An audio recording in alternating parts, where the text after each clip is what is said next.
പ്രമേഹ രോഗിയുടെ ഒരു ദിവസത്തെ ഭക്ഷണക്രമം എങ്ങനെയായിരിക്കണം എന്ന് നിങ്ങൾക്ക് പലർക്കും പല ലഘുലേഖകളായിട്ട് കിട്ടിയിട്ടുണ്ടാവാം. ഞാൻ ഇന്ന് സംസാരിക്കുന്നത് പ്രമേഹ രോഗിയുടെ ഒരു ദിവസത്തെ ജീവിതക്രമം എങ്ങനെയായിരിക്കണം എന്നുള്ളതിനെ പറ്റിയാണ്. ഭക്ഷണം മാത്രമല്ല, ജീവിത രീതിയും വളരെ വളരെ പ്രധാനമാണ്. ഒരാൾക്ക് പ്രമേഹം ഉണ്ട് എന്ന് കണ്ടെത്തിയെന്നാൽ അത് ഒരു 200-ലും കൂടുതൽ ഷുഗർ ലെവൽ നിൽക്കുന്നുണ്ട്, HbA1c ഒരു 7-ന് മുകളിലുണ്ട് എന്നുണ്ടെങ്കിൽ നമ്മൾ അപ്പോൾ മുതൽ പാലിക്കേണ്ടതായിട്ടുള്ള ചില രീതികളുണ്ട്, ജീവിതക്രമങ്ങളുണ്ട്.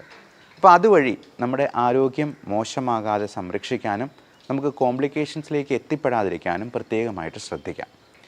ഏറ്റവും പ്രധാനം, നമ്മുടെ ജീവിതത്തിലെ ഈ പരക്കം പാച്ചിലുണ്ടല്ലോ, അതല്പം ഒന്ന് കുറയ്ക്കണം. പലപ്പോഴും നമ്മൾ പണമുണ്ടാക്കാൻ വേണ്ടി ഭയങ്കരമായിട്ടങ്ങ് സ്ട്രെയിൻ എടുത്ത് ഭയങ്കര സ്ട്രെസ്ഫുൾ ആയിട്ടുള്ള ഒരു ലൈഫ് ലീഡ് ചെയ്യുന്നവരായിരിക്കാം.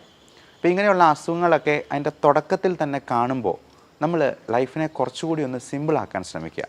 നമ്മൾ ഒരുപാടൊന്നും ഓടണ്ട, ഒരുപാടൊന്നും സമ്പാദിച്ച് വയ്ക്കുകയും വേണ്ട, കടമൊന്നും ഇല്ലാത്ത രീതിയിൽ നമുക്ക് സുഭിക്ഷമായിട്ട് അങ്ങ് ജീവിച്ച് പോകാമെന്നുണ്ടെങ്കിൽ നമ്മൾ ഒത്തിരി സ്ട്രെയിൻ എടുക്കാൻ പോകാതിരിക്കുക എന്നുള്ളതാണ് ഏറ്റവും നല്ലത്. ചില ആൾക്കാരുണ്ട്, എന്നാൽ നേരെ തിരിച്ച് ഒരു പണിയും ചെയ്യില്ല, മഹാമടിയന്മാരായിട്ട് കഴിയുന്നവർ. അങ്ങനെയുള്ളവർ ആ രീതിയും മാറ്റിപ്പിടിക്കണം. കാരണം ഈ രണ്ട് എക്സ്ട്രീംസും പ്രശ്നങ്ങളാണ്. നമുക്ക് എൻജോയ് ചെയ്ത് ചെയ്യാവുന്ന ജോലികൾ എന്തും നമുക്ക് ചെയ്യാൻ പറ്റണം. കൃഷിപരമായിട്ടുള്ള കാര്യങ്ങളിൽ നമുക്ക് നമ്മുടെ മനസ്സിൻ്റെ സ്ട്രെസ്സ് ഉയർത്താത്ത രീതിയിലുള്ള വലിയ കട്ടിപ്പണിയോ ഭാരിച്ച ജോലികളോ ഉത്തരവാദിത്തങ്ങളോ ഒന്നും ഏറ്റെടുക്കേണ്ട വരുന്നില്ല. നമുക്ക് ആസ്വദിച്ച് ചെയ്യാവുന്ന എന്ത് പണിയാണെങ്കിലും നമുക്ക് ചെയ്യാം. അതെപ്പോൾ നമ്മുടെ സ്ട്രെസ് ലെവൽ ഉയർത്തുന്ന ഒരു ഘട്ടത്തിലേക്ക് വരുന്നു എന്ന് തോന്നുന്നു, നമുക്ക് അവിടെ വെച്ചത് നിർത്താം. അതിന് താഴെയായിട്ടുള്ള ജോലി മാത്രം ചെയ്താൽ മതി. അപ്പോൾ രാവിലെ ഒരു 6 മണിക്കെങ്കിലും എണീക്കുക എന്നുള്ളതാണ് ഒരു പ്രമേഹ രോഗി അല്ലെങ്കിൽ ഇതുപോലെ ജീവിതശൈലി രോഗങ്ങളുള്ള ഏതൊരാളും ചെയ്യേണ്ടത്. 6-6:30 വരെ കിടന്നുറങ്ങുന്നതിനും കുഴപ്പമില്ല. എത്രയും നേരത്തെ കിടന്നുറങ്ങുക, എന്നിട്ട് നേരത്തെ എണീക്കുക എന്നുള്ളതാണ് നല്ലത്. അപ്പോൾ പ്രഭാത കർമ്മങ്ങളും പ്രാർത്ഥനയും ഒക്കെ കഴിഞ്ഞിട്ട് നമുക്കൊരു അരമണിക്കൂർ പുറത്ത് പ്രകൃതിയിലേക്കൊന്ന് ഇറങ്ങി അവിടുത്തെ കാഴ്ചകളൊക്കെ ഒന്ന് കണ്ട് ഒരു അരമണിക്കൂർ ചെറിയൊരു നടത്തം ആകുന്നത് വളരെ നന്നായിരിക്കും. നമുക്ക് പോസിറ്റീവ് എനർജി കിട്ടാനും, നമുക്കറിയാം ഈ രാവിലെ സമയങ്ങളിലാണ് കിളികളൊക്കെ അവരുടെ ജോലിക്കായിട്ട് പോകുന്നത്. അപ്പോൾ പ്രകൃതിയുമായിട്ട് ഇണങ്ങി നിൽക്കുമ്പോൾ നമുക്ക് ഒരുപാട് പോസിറ്റീവ് എനർജി കിട്ടുന്നുണ്ട്. ആ ഒരു എനർജി നമ്മുടെ ദിവസം മുഴുവൻ നമ്മുടെ കൂടെ നിലനിൽക്കുകയും ചെയ്യും. അപ്പോൾ രാവിലെ എണീക്കുമ്പോൾ തന്നെ വേണമെങ്കിൽ ഒരു കട്ടൻ കാപ്പി കുടിക്കാം. അപ്പോൾ ഈ കട്ടൻ കാപ്പി എന്ന് പറയുമ്പോൾ അതിൽ മധുരം ഇല്ലാത്തത് കുടിക്കുന്നതാണ് ഏറ്റവും നല്ലത്. ചിലർക്ക് മധുരമില്ലാതെ കാപ്പി കുടിക്കാനായിട്ട് കഴിയില്ല. അപ്പോൾ അങ്ങനെയുള്ളവർക്ക്, അങ്ങനെ നിർബന്ധമുള്ളവർക്ക് മാത്രം നമുക്ക് വേണമെങ്കിൽ ഷുഗർ ഫ്രീ ഉപയോഗിക്കാവുന്നതാണ്. ഷുഗർ ഫ്രീ ഗോൾഡ് പോലുള്ള സാധനങ്ങൾക്കൊക്കെ പഞ്ചസാരയോട് വളരെ അടുത്ത് നിൽക്കുന്ന മധുരം തന്നെ തരാനായിട്ട് പറ്റും. ഒരു കാരണവശാലും പഞ്ചസാര, ഉപ്പ് ഇതിൻ്റെ ഉപയോഗം പരമാവധി കുറയ്ക്കുക എന്ന് തന്നെയാണ് പറയാനുള്ളത്. ഗ്രീൻ ടീ നല്ലതാണ്. ഗ്രീൻ ടീ ആണെങ്കിലും ദിവസം 1-2 തവണ കുടിച്ചാൽ മതിയാവും. ഒത്തിരി കുടിക്കുന്നത് ഈ ചായ കാപ്പി പോലുള്ള സാധനങ്ങളാണെങ്കിലും അഭികാമ്യമല്ല. ഈ പാല് ഒഴിച്ചുള്ള ചായ കാപ്പി നമുക്ക് ഒരു നല്ല ഭക്ഷണമല്ല. പാല് കുടിക്കുന്നത് കുഞ്ഞുങ്ങൾക്ക് വേണ്ടി അവർക്ക് മാത്രം ഡൈജസ്റ്റ് ചെയ്യാൻ പാകത്തിനാണ്. അപ്പോൾ പാല് തന്നെ ഒരു പരിധിയിൽ കൂടുതൽ കുടിക്കുന്നത് പുളിച്ചുതേട്ടലുണ്ടാക്കാനും ഒക്കെ കാരണമായേക്കാം. പശു അതിൻ്റെ ക്രാവിന് വേണ്ടി സൂക്ഷിച്ചു വെച്ചിരിക്കുന്ന പാലാണ് നമ്മൾ അടിച്ചു മാറ്റി കുടിക്കുന്നത്. അത് ജീവിതാവസാനം വരെ പാല് കുടിച്ചു കഴിഞ്ഞിട്ടുണ്ടെങ്കിൽ നല്ല ആരോഗ്യം വയ്ക്കും എന്ന് പറയുന്നത് ഒരു തെറ്റിദ്ധാരണയാണ്. അതേസമയം അത് തൈരാക്കിയോ അല്ലെങ്കിൽ മോരും വെള്ളമായിട്ടോ ഒക്കെ കുടിച്ചു കഴിഞ്ഞിട്ടുണ്ടെങ്കിൽ അതിൽ ലാക്റ്റിക് ആസിഡ് ബാസിലസ് അടങ്ങിയിട്ടുണ്ട്. അതുകൊണ്ട് നമ്മുടെ ദഹനത്തിനെ പ്രോപ്പറാക്കി അതിനെ സംരക്ഷിക്കാനും സഹായിക്കാനുമുള്ള കഴിവുണ്ട്. ഇനി കട്ടൻ കാപ്പിയൊക്കെ കുടിച്ച് നമ്മുടെ പ്രഭാത കർമ്മങ്ങളൊക്കെ കഴിഞ്ഞു, ചെറിയൊരു നടത്തം കഴിഞ്ഞു, നമുക്ക് എക്സസൈസ് എന്ന കാര്യത്തെക്കുറിച്ച് ചിന്തിക്കാം. ഒരാളുടെ എക്സസൈസിൽ 3 കമ്പോണൻസ് ഉണ്ടാവണം. അതിന് എയ്റോബിക് കമ്പോണൻ്റ് ഉണ്ടാവണം, സ്ട്രെങ്തനിങ് ഉണ്ടാവണം, സ്റ്റാമിന കൂട്ടുന്ന രീതിയിലുള്ള എക്സസൈസ് ഉണ്ടാകണം. ഇങ്ങനെ 3 കമ്പോണൻസ് ആണ്.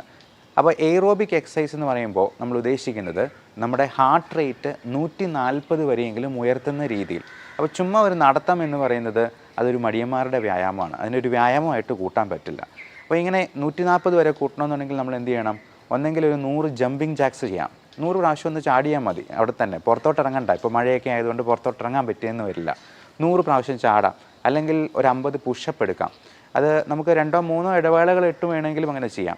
അപ്പോൾ 140 വരെ നമ്മുടെ ഹാർട്ട് റേറ്റ് കൂട്ടിയെന്നാൽ മാത്രമേ അതിനെ എയ്റോബിക് വ്യായാമം എന്ന് വിളിക്കാൻ പറ്റുള്ളൂ. 2 സ്ട്രെങ്തനിങ് കമ്പോണൻ്റ് ഉണ്ടാവണം. നമ്മൾ വെയിറ്റ് ട്രെയിനിങ് ഇപ്പം ഡംബൽസ് എടുക്കുന്നതൊക്കെ സ്ട്രെങ്തനിങ് ആണ്. പുഷപ്പിനും അതിൻ്റെ ഒരു സ്ട്രെങ്തനിങ് കമ്പോണൻ്റ് ഉണ്ട്, നമ്മുടെ മസിൽസിനും ഒക്കെ വ്യായാമങ്ങൾ കിട്ടുന്ന രീതിയിൽ. അതുപോലെ സ്ക്വാറ്റ്സ് പുഷപ്പിന് പോലെ തന്നെയാണ് സ്ക്വാറ്റ്സ് എന്ന് പറയുന്നത്, ഇരുന്നിട്ട് എണീക്കുന്ന രീതിയിലുള്ള എക്സസൈസ്. കൈ നേരെ വെച്ചതിന് ശേഷം മുട്ട് മടക്കി ഇങ്ങനെ ചെയ്യുന്ന എക്സസൈസ്, അത് ഒരു 20 പ്രാവശ്യം നമുക്ക് ചെയ്യാവുന്നതാണ്. അതേപോലെ തന്നെ ഇങ്ങനെയുള്ള ഡംബൽ ഉപയോഗിച്ചിട്ടുള്ള എക്സസൈസും വെയിറ്റ് ട്രെയിനിങ്ങും നമുക്ക് ഇഷ്ടം പോലെ വ്യായാമങ്ങൾ, ഇപ്പം സംശയങ്ങളുണ്ടെന്നുണ്ടെങ്കിൽ നിങ്ങൾക്ക് തന്നെ ചോദിക്കാവുന്നതാണ്. ഇത്തരത്തിലുള്ള എക്സസൈസുകൾ നമുക്ക് 20 മിനിറ്റ് മുതൽ ഒരു 30 മിനിറ്റ് വരെ എങ്കിലും ചെയ്തിരിക്കണം എല്ലാ ദിവസവും. നമ്മൾ ആ എക്സസൈസ് ചെയ്യുമ്പോൾ തന്നെ ആ ദിവസം മുഴുവൻ ആ ഊർജം നിലനിൽക്കും എന്നുള്ളത് നിങ്ങൾക്ക് തന്നെ അനുഭവിച്ചറിയാവുന്ന കാര്യമാണ്. പിന്നെ അടുത്തത് ബ്രേക്ക്ഫാസ്റ്റിലോട്ട് വരാം. നമുക്കൊരു 8-9 മണിയാകുമ്പോഴത്തേക്കും തന്നെ ബ്രേക്ക്ഫാസ്റ്റ് കഴിക്കാനായിട്ട് നോക്കാം. അത് ഒത്തിരി താമസിപ്പിക്കാതിരിക്കുകയാണ് നല്ലത്. അപ്പോൾ അതിന് തൊട്ട് മുമ്പായിട്ട് നമുക്ക് വേണ്ട മരുന്നുകൾ, ഇപ്പം മെറ്റ്ഫോമിൻ, ഗ്ലിമിപ്രൈഡ് പോലുള്ള ഷുഗറിൻ്റെ മരുന്നുകളൊക്കെ ഭക്ഷണത്തിന് മുമ്പ് അല്ലെങ്കിൽ ഭക്ഷണത്തോടൊപ്പം കഴിക്കാനായിട്ടാണ് പറയാം. ഭക്ഷണം ഒന്ന് കഴിച്ച് തുടങ്ങിയതിന് ശേഷം വേണമെങ്കിൽ കഴിക്കാം. ഗ്യാസ്ട്രൈറ്റിസ് ഉള്ളവർക്ക് ഗ്യാസിൻ്റെ ഗുളിക അതിന് മുമ്പായിട്ട് അരമണിക്കൂർ മുമ്പ് കഴിക്കാനായിട്ട് പറയാം. അപ്പോൾ ഈ മരുന്ന് കഴിക്കാനായിട്ട് നമുക്ക് കൃത്യമായിട്ട് മൊബൈലിൽ അലാം വെച്ച് ശ്രദ്ധിക്കാം. നമുക്ക് മൊബൈലിൽ തന്നെ 3-4 പ്രാവശ്യം അലാം വെക്കാം. ഇതടിക്കുമ്പോഴത്തേക്കും നമുക്ക് പോയി മരുന്ന് കഴിക്കുകയും അതിനുശേഷം ഭക്ഷണം കഴിക്കുകയും ചെയ്യാം. അപ്പോൾ ഭക്ഷണത്തിൽ നമ്മൾ ബ്രേക്ക്ഫാസ്റ്റിൽ എന്തൊക്കെ ചെയ്യണം? നമുക്ക് ഏറ്റവും നന്നായിട്ട് കഴിക്കാവുന്ന ഒരു സംഗതി ബ്രേക്ക്ഫാസ്റ്റാണ്. അപ്പോൾ നമ്മൾ ഈ എക്സസൈസൊക്കെ ചെയ്യുമ്പോഴത്തേക്കും നമുക്ക് അല്പം വിശപ്പും കൂടി ആകും. അപ്പോൾ കാർബോഹൈഡ്രേറ്റിൻ്റെ അളവ് കുറയ്ക്കുക. അപ്പോൾ ഒരു പ്ലേറ്റ് എടുത്തെന്നാൽ അതിൽ 1/4 മാത്രം കാർബോഹൈഡ്രേറ്റ്, 1/4 പ്രോട്ടീൻ എന്ന് പറഞ്ഞാൽ മുട്ടയുടെ വെള്ള അല്ലെങ്കിൽ ഇറച്ചി, മീൻ, ഇപ്പം അല്ലെങ്കിൽ കടല വിഭാഗത്തിൽപ്പെടുന്ന പയറ് വർഗ്ഗത്തിൽപ്പെടുന്ന എന്തെങ്കിലും കറികൾ ഒക്കെ ധാരാളമായി കഴിക്കാം. പിന്നെ ഒരു 1/4 നമുക്ക് പച്ചിലക്കറികൾ, ഗ്രീൻ ലീഫി വെജിറ്റബിൾസ് ആണ്. അത് എന്തെങ്കിലും തരത്തിലുള്ള സാലഡ്, ഒരു കുക്കുംബറായിട്ടോ അല്ലെങ്കിൽ ചീരയുടെ എന്തെങ്കിലും ആയിട്ടോ, ഗ്രീൻ ലീഫി ആയിട്ടുള്ള എന്ത് വെജിറ്റബിൾസ് ആണെങ്കിലും ഇതിന് കുഴപ്പമില്ല. സ്പൈനാഷ് എന്നൊക്കെ പറയുന്ന അല്ലെങ്കിൽ ബ്രൊക്കോളി അല്ലെങ്കിൽ കുക്കുംബർ തുടങ്ങിയവയെല്ലാം നമുക്ക് ഉപയോഗിക്കാവുന്നതാണ്. പിന്നെ 1/4 അധികം മധുരമില്ലാത്ത പഴങ്ങൾ. മധുരമില്ലാത്തത് എന്ന് പ്രത്യേകം പറയാൻ കാരണം മാങ്ങാപ്പഴമോ അല്ലെങ്കിൽ ചക്കപ്പഴമോ അല്ലെങ്കിൽ ചെറുപഴമോ ഒക്കെ കഴിച്ചെന്നാൽ അതിൽ ഹൈ ഫ്രക്ടോസ് കണ്ടൻറ്റ് ഉള്ളതാണ്. അത് തന്നെ നമ്മുടെ ഷുഗർ കൂട്ടാനായിട്ട് ഇടയാക്കും. ഏറ്റവും പ്രധാനം ഈ ഭക്ഷണം കഴിച്ചു കഴിഞ്ഞാൽ മെയിൻ കോഴ്സിന് ഇടയിലുള്ള സ്നാക്സ് ആണ്. പലപ്പോഴും നമ്മൾ ബാക്കിയെല്ലാം വളരെ ശ്രദ്ധിച്ച് കഴിക്കും. ഈ സ്നാക്സിന് പകരം നമ്മൾ ഉഴുന്നുവടയോ പഴംപൊരിയോ അല്ലെങ്കിൽ പേസ്ട്രിയോ കേക്കോ ബിസ്ക്കറ്റോ ഒക്കെ കഴിച്ച് കഴിയുമ്പോഴത്തേക്കും നമ്മളൊരു ഊണ് കഴിക്കുന്നതിനേക്കാൾ കൂടുതൽ കാലറി ഉള്ളിലോട്ട് പോവുകയാണ് ചെയ്യുന്നത്. അതുകൊണ്ട് ഇടയ്ക്ക് നിങ്ങൾ സ്നാക്സ് കഴിക്കുന്നുണ്ടെങ്കിൽ അത് ഒരു ആപ്പിളിൻ്റെ കഷ്ണമോ ഫ്രൂട്ട്സ് ആയിട്ടോ അല്ലെങ്കിൽ വെജിറ്റബിൾസ് ആയിട്ടോ കഴിക്കാം. മധുരമില്ലാത്ത ഒരു ചായ ആയിട്ട്, അതും പാല് ചേർക്കാതെ കഴിക്കുന്നത് തന്നെയാണ് നല്ലത്. ഇടയ്ക്കിടയ്ക്കെല്ലാം നന്നായിട്ട് വെള്ളം കുടിച്ചുകൊണ്ടിരിക്കുക. നമ്മൾ വെള്ളം കുടിക്കുമ്പോൾ തന്നെ നമ്മുടെ വിശപ്പൊന്ന് അടങ്ങും. അപ്പം ഇൻ കേസ് ഷുഗർ കുറഞ്ഞു പോകുന്ന ഒരു ലക്ഷണം കാണിക്കുന്നുണ്ടെങ്കിൽ നിങ്ങൾക്ക് ഗ്ലൂക്കോമീറ്റർ വെച്ചിട്ട് സ്വയം നോക്കാൻ പറ്റണം. Self monitoring of blood glucose എന്നാണ് അതിനെ പറയുക. അങ്ങനെ നോക്കി അത് എഴുതി വെച്ച് ഒരു ഡയറിയിൽ സൂക്ഷിക്കുക. എന്നിട്ട് അടുത്ത തവണ ഡോക്ടറെ പോയി കാണുമ്പോഴത്തേക്കും ഇത് കാണിച്ചു കൊടുക്കുക. അപ്പോൾ ഇൻസുലിൻ എടുക്കുന്നവരൊക്കെ ആണെന്നുണ്ടെങ്കിലും ഇങ്ങനെ കുറഞ്ഞു പോകുന്നുണ്ടെങ്കിൽ ഇൻസുലിൻ്റെ അളവിൽ നമ്മൾ സ്വല്പം വ്യത്യാസം വരുന്നത് 2-4 യൂണിറ്റ് കുറയ്ക്കാനായിട്ട് ഡോക്ടർ തന്നെ നിങ്ങളോട് പറഞ്ഞേക്കും. ഇനി അഥവാ ഷുഗർ നോക്കുമ്പോൾ 200-ന് മുകളിലാണ് നിൽക്കുന്നതെങ്കിൽ ചിലപ്പോൾ ഇൻസുലിൻ്റെ അളവ് 2 യൂണിറ്റെങ്കിലും കൂട്ടേണ്ടതായിട്ട് വന്നേക്കാം, അതിന് തൊട്ട് മുമ്പ് എടുക്കുന്ന ഇൻസുലിൻ്റെ അളവിൽ. അതുപോലെ നമ്മൾ ഷുഗർ നോർമലാണോ എന്ന് ഇടയ്ക്കിടയ്ക്ക് നോക്കുക. അതൊരു ഒബ്സഷൻ പോലെ ഇടയ്ക്കിടയ്ക്കെല്ലാം ഓരോ 5 മിനിറ്റ് കൂടുമ്പോഴും പോയി നോക്കണമെന്നല്ല. ദിവസം ഒരു 3 പ്രാവശ്യം വരെയൊക്കെ നമുക്ക് നോക്കുന്നതിൽ യാതൊരു തെറ്റുമില്ല. അത് കൂടുതലായിട്ട് നിൽക്കുന്നുണ്ടെന്നുണ്ടെങ്കിൽ നിങ്ങൾ ഡോക്ടറോട് ചോദിച്ച് മരുന്നുകളിൽ വേണ്ട അഡ്ജസ്റ്റ്മെൻറ്റുകൾ നടത്തുക. ഇപ്പം ചിലപ്പോൾ ചില മരുന്നുകൾ കൊണ്ട് കൺട്രോൾ ആയില്ലെങ്കിൽ വളരെ പുതിയ രീതിയിലുള്ള മരുന്നുകൾ ഇപ്പോൾ അവൈലബിൾ ആണ്. SGLT2 ഇൻഹിബിറ്റേഴ്സ്, DPP4 ഇൻഹിബിറ്റേഴ്സ് എന്നൊക്കെ പേരുള്ള, ഇപ്പം ഗ്ലിപ്റ്റിൻ എന്ന വാലുള്ള, ഗ്ലിഫോസിൻ എന്ന വാലുള്ള മരുന്നുകൾ ഇപ്പോൾ അവൈലബിൾ ആണ്. അതെല്ലാം നമുക്ക് അവരുടെ ഡോക്ടറുടെ നിർദ്ദേശപ്രകാരം നമുക്കൊന്ന് മാറ്റി അത് ഹൃദയത്തിൻ്റെ ആരോഗ്യത്തെ സംരക്ഷിക്കുന്ന, കിഡ്നിക്കും ലിവറിനും ഒന്നും യാതൊരുവിധ ടോക്സിസിറ്റിയും ഉണ്ടാക്കാത്ത രീതിയിലുള്ള മരുന്നുകൾ ഇന്ന് അവൈലബിൾ ആണ്. ഇനി ജോലിക്ക് പോകുന്ന ആൾക്കാർ, ഇപ്പം ജോലിക്ക് പോകുമ്പോഴത്തേക്കും നമ്മൾ ഈ ട്രാഫിക്കും അങ്ങനെയുള്ള കാര്യങ്ങളൊക്കെ ഉള്ളതുകൊണ്ട് ഇതെല്ലാം നമ്മുടെ സ്ട്രെസ് ലെവലെ ഉയർത്താൻ സാധ്യതയുണ്ട്. അപ്പം നമ്മുടേതൊരു സിമ്പിൾ ലൈഫ് ആകാനായിട്ട് സിംപ്ലിസിറ്റിയാണ് നമുക്ക് ഏറ്റവും വലിയ, സിംപ്ലിസിറ്റിയാണ് ഏറ്റവും നല്ല സോഫിസ്റ്റിക്കേഷൻ എന്ന് പറയാറുണ്ട്. അതായത് സോഫിസ്റ്റിക്കേഷന് വേണ്ടി നമുക്ക് ഏറ്റവും സിമ്പിളാകാൻ പറ്റുമോ അത്രയും സിമ്പിളാവുക എന്നുള്ളതാണ്. അപ്പോൾ ഇപ്പോൾ ജോലിക്ക് പോകുന്നതാണെന്നുണ്ടെങ്കിലും നമ്മൾ ഓട്ടിപ്പിടിച്ച് ബസ്സിലൊക്കെ കയറി പിടിച്ച് പോകുന്നതിനേക്കാളും നമുക്ക് സ്വതന്ത്രമായിട്ട് ഇച്ചിരി ഒരു 5 മിനിറ്റ് നേരത്തെ ഇറങ്ങിയിട്ടാണെങ്കിലും നമ്മൾ തിടുക്കം കൂട്ടാതെ വളരെ സാവധാനം വണ്ടി ഓടിച്ചാട്ടുന്നതാണെങ്കിലും ജോലി സ്ഥലത്തെത്തുക. ജോലിയിലാണെങ്കിലും അധികം സ്ട്രെസ് ഉണ്ടാക്കാത്ത രീതിയിൽ അതിനെ പരിമിതപ്പെടുത്താനായിട്ട് നമുക്ക് കഴിയണം. മാത്രമല്ല, ഈ ജോലിക്കിടയിൽ നമുക്ക് ടെൻഷൻ ഉണ്ടാക്കുന്ന സംഗതികൾ ഉണ്ടാകുമ്പോഴത്തേക്കും അതിനെ ഒന്ന് ലഘൂകരിക്കാൻ പറ്റിയ രീതികളും നമുക്ക് വേണമെങ്കിൽ ജോലിയിൽ തന്നെ ക്രമീകരിക്കാവുന്നതാണ്. പലപ്പോഴും വലിയ കോർപ്പറേറ്റ് കമ്പനികളൊക്കെ അവരുടെ ജോലിസ്ഥലം ഏറ്റവും മനോഹരമാക്കി വെക്കുന്നതിൻ്റെ കാര്യം ഇതാണ്. കാരണം ജോലിസ്ഥലത്ത് ഏറ്റവും നന്നായിട്ട് കൂടുതൽ സമയം ചെലവഴിക്കാനായിട്ട് അവരുടെ എംപ്ലോയീസിനെ പ്രാപ്തമാക്കുന്ന രീതിയിൽ അതിനെ മോഡിഫൈ ചെയ്യുകയാണ് ചെയ്യുന്നത്. അപ്പോൾ പലപ്പോഴും ഞങ്ങളുടെ ക്ലിനിക്കിലോ ഹോസ്പിറ്റലൊക്കെ ആണെന്നുണ്ടെങ്കിലും ചെറിയൊരു പാട്ട് വയ്ക്കും, ചിലപ്പോൾ ടി വി വയ്ക്കും. അപ്പോൾ ടി വിയിലെ ഒരു പാട്ടോ മ്യൂസിക്കോ ഒക്കെ പ്ലേ ചെയ്യുമ്പോഴത്തേക്കും നമ്മൾ പോലും അറിയാതെ കൂടുതൽ ഊർജ്ജത്തോടു കൂടി നമുക്ക് ജോലി ചെയ്യാനായിട്ട് കഴിയും. ചില സർജന്മാരൊക്കെ ആണെന്നുണ്ടെങ്കിൽ, അല്ലെങ്കിൽ ഞങ്ങൾ പ്രൊസീജിയർ ചെയ്യുമ്പോൾ ബ്രോങ്കോസ്കോപ്പി എൻഡോസ്കോപ്പി ഒക്കെ ചെയ്യുമ്പോഴത്തേക്കും സൈഡിലൊരു ചെറിയ പാട്ടും വയ്ക്കും. അപ്പോൾ പാട്ട് വയ്ക്കുമ്പോഴത്തേക്കും നമ്മുടെ സ്ട്രെസ്സിനെ ഒന്ന് കുറയ്ക്കാനായിട്ട് അതിന് അത്ഭുതകരമായിട്ടുള്ള ഒരു കഴിവുണ്ട്. അതുപോലെ നമ്മൾ വർക്ക് ഇൻ സ്റ്റൈൽ എന്ന് പറയും. ചില സർജൻസൊക്കെ ആണെന്നുണ്ടെങ്കിൽ അവർ ഈ സർജറി ചെയ്യുന്നതിൻ്റെ ഇടയിൽ കത്രികയൊക്കെ ഇങ്ങനെ തിരിക്കുന്നത് ഒരു സ്റ്റൈലിൽ നമ്മുടെ രജനീകാന്ത് തിരിക്കുന്ന പോലെ ഇങ്ങനെ തിരിച്ച് കാണിക്കാറൊക്കെ ഉണ്ട്. അതുപോലെ അവർ സർജറി കഴിഞ്ഞെന്നാൽ ഗ്ലൗസ് ഊരിയിട്ട് ഇങ്ങനെ ഒരു ആക്ഷൻ കൊണ്ട് ഗ്ലൗസ് നേരെ പോയി വേസ്റ്റ് ബിന്നിൽ പോയി വീഴുന്ന രീതിയിൽ ഒരു സ്റ്റൈൽ കാണിക്കാറുണ്ട്. അപ്പോൾ ഇങ്ങനെയുള്ള സ്റ്റൈലുകളും തമാശകളും ഒക്കെ നമ്മുടെ ജോലി ഭാരത്തെ കുറയ്ക്കുന്ന രീതിയിൽ, അപ്പോൾ ഒരിക്കലും നമ്മുടെ ജോലിയെ കോംപ്രമൈസ് ചെയ്തുകൊണ്ടല്ല, പേഷ്യൻസിന് എന്തെങ്കിലും പ്രശ്നം ഉണ്ടാകുമ്പോൾ നമുക്ക് ഈ പറഞ്ഞ പോലെ സ്റ്റൈൽ കാണിച്ചുകൊണ്ട് നിൽക്കാനൊന്നും കഴിയില്ല. അപ്പോൾ എത്രമാത്രം സ്ട്രെസ്സ് കുറയ്ക്കാൻ പറ്റുന്ന രീതിയിൽ അത് എൻജോയ് ചെയ്യാൻ പറ്റുമെന്നുള്ളത് ഓരോരുത്തരുടെയും കയ്യിലിരിക്കുന്ന കാര്യങ്ങളാണ്. അപ്പം ചിലപ്പോൾ നമുക്ക് ഒരു ക്ലീനിങ് ജോലി ചെയ്യുന്ന ഒരാൾക്ക് പോലും ആ ജോലി ഏറ്റവും ഭംഗിയായിട്ട് എൻജോയ് ചെയ്യാം. ആ ക്ലീനിങ് പ്രോസസ്സിനെ ഏറ്റവും ആസ്വദിക്കാം. അപ്പോൾ ഏറ്റവും നന്നായി ആസ്വദിച്ച് ചെയ്യുക എന്നുള്ളതാണ് നമ്മുടെ മാനസികാരോഗ്യത്തിനും ശാരീരികാരോഗ്യത്തിനും ഹെൽപ്പ് ചെയ്യുന്ന ഏറ്റവും നല്ല രീതി. അടുത്ത് നമ്മൾക്ക് ഭക്ഷണത്തെ പറ്റി നോക്കാം. ഈ ഉച്ചഭക്ഷണവും ഡിന്നറും നമുക്ക് പരമാവധി കാർബോഹൈഡ്രേറ്റ്സിനെ കുറച്ച് നിർത്തിക്കൊണ്ട് പ്രോട്ടീൻ കൂടുതലാക്കുകയും അതുപോലെ വെജിറ്റബിൾസും ഫ്രൂട്ട്സും കൂടുതൽ ആഡ് ചെയ്യുകയും ചെയ്യാം. ഇപ്പോൾ ചോറ് ഉപയോഗിക്കുന്നുണ്ടെങ്കിൽ തവിടുള്ള ചോറ് ഉപയോഗിക്കാം. അത് ഏറ്റവും കുറഞ്ഞ് ഞാൻ നേരത്തെ പറഞ്ഞ പോലെ ഈ പ്ലേറ്റ് മെത്തേഡ് ഉപയോഗിച്ച് 1/4 മാത്രം കാർബോഹൈഡ്രേറ്റ്സ്, അത് ഏറ്റവും തവിടുള്ള അരി കൊണ്ടുള്ള ചോറാണ് ഏറ്റവും ഉത്തമം. അതുപോലെ ചപ്പാത്തി ആണെന്നുണ്ടെങ്കിലും നമ്മൾ 2-3 ചപ്പാത്തി അതിൽ കൂടുതൽ കഴിക്കുന്നത് തീർച്ചയായിട്ടും അതുകൊണ്ട് ഉണ്ടാകുന്ന അഡ്വാൻറ്റേജസിനേക്കാൾ ദൂഷ്യങ്ങൾ തന്നെയാണ് ഉണ്ടാവുക. നമ്മൾ ചോറ് ഒഴിവാക്കിയിട്ട് ഒരു 5 ചപ്പാത്തി കഴിച്ചെന്നാൽ അതുകൊണ്ട് പ്രത്യേകിച്ച് പ്രയോജനമൊന്നും ഇല്ല എന്ന് പറയാം. ഇപ്പോൾ കറികളാണെന്നുണ്ടെങ്കിൽ നേരത്തെ പറഞ്ഞ 1/4 പ്രോട്ടീൻസ്, 1/4 ഗ്രീൻ ലീഫി വെജിറ്റബിൾസ്, 1/4 മധുരമില്ലാത്ത പഴങ്ങൾ എന്നുള്ള രീതിയിൽ ക്രമീകരിക്കുക. ഇടയ്ക്കിടയ്ക്കെല്ലാം നന്നായിട്ട് വെള്ളം കുടിക്കുക.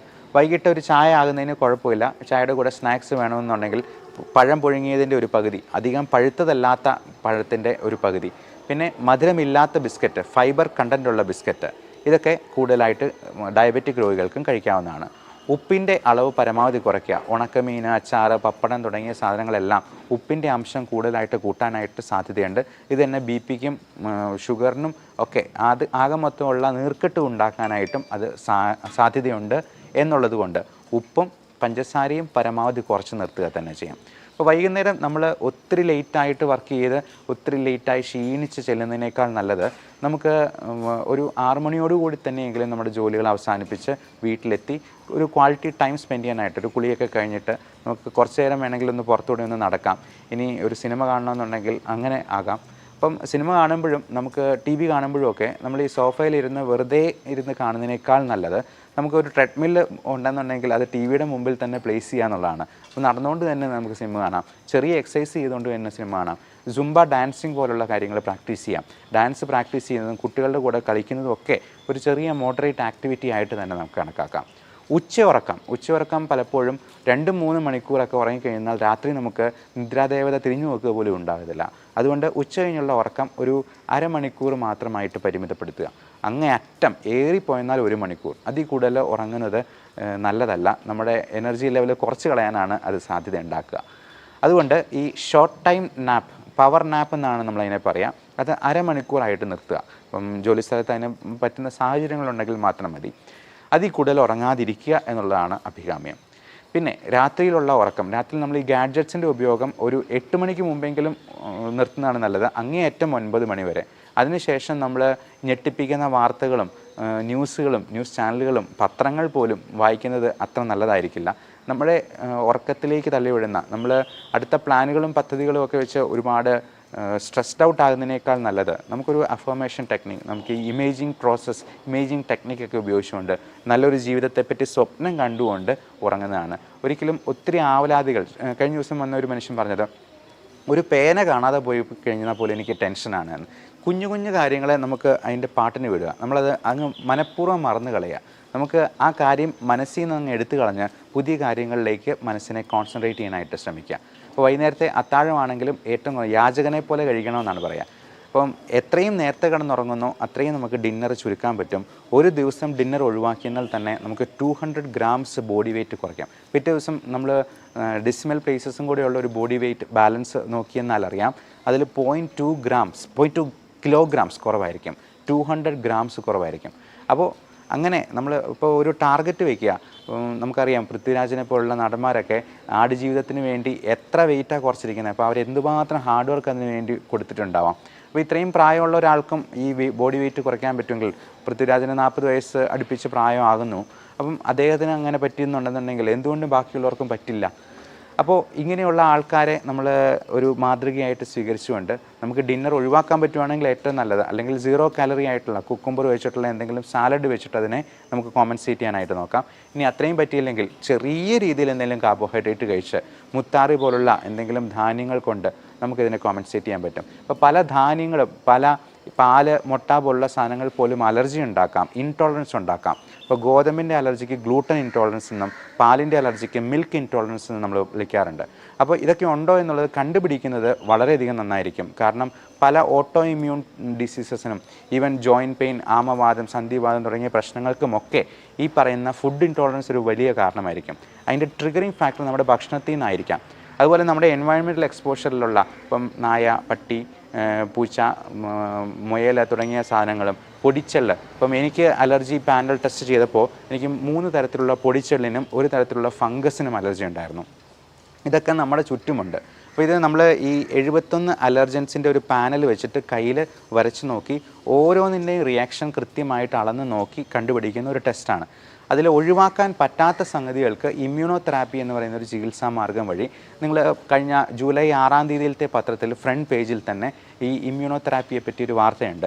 അത് ആ ഇമ്മ്യൂണോതെറാപ്പി വഴി ക്യാൻസർ പൂർണ്ണമായിട്ടും സ്റ്റേജ് 4-ലായിരുന്ന ക്യാൻസർ പൂർണ്ണമായും സുഖപ്പെട്ട ഒരു ലേഡിയുടെ, ഒരു നേഴ്സായിരുന്നു അവർ. അപ്പം അവരുടെ ഒരു കഥയുണ്ട്, നിങ്ങൾക്ക് അതിൽ നിന്ന് നോക്കാവുന്നതാണ്. അപ്പം ഇങ്ങനെയുള്ള പുതിയ നൂതനമായിട്ടുള്ള ചികിത്സാ മാർഗ്ഗങ്ങളുണ്ട്. ഇനി ചികിത്സയ്ക്ക് പോയില്ലെങ്കിലും നമുക്ക് എന്താണ് പറ്റാത്തത്, നമ്മുടെ ഭക്ഷണത്തിൽ എന്തൊക്കെ ഒഴിവാക്കണം എന്ന് കണ്ടുപിടിക്കാനെങ്കിലും ഇത്തരത്തിലുള്ള ടെസ്റ്റുകൾ നമ്മളെ സഹായിക്കും എന്ന് ഓർമ്മിപ്പിക്കുന്നു.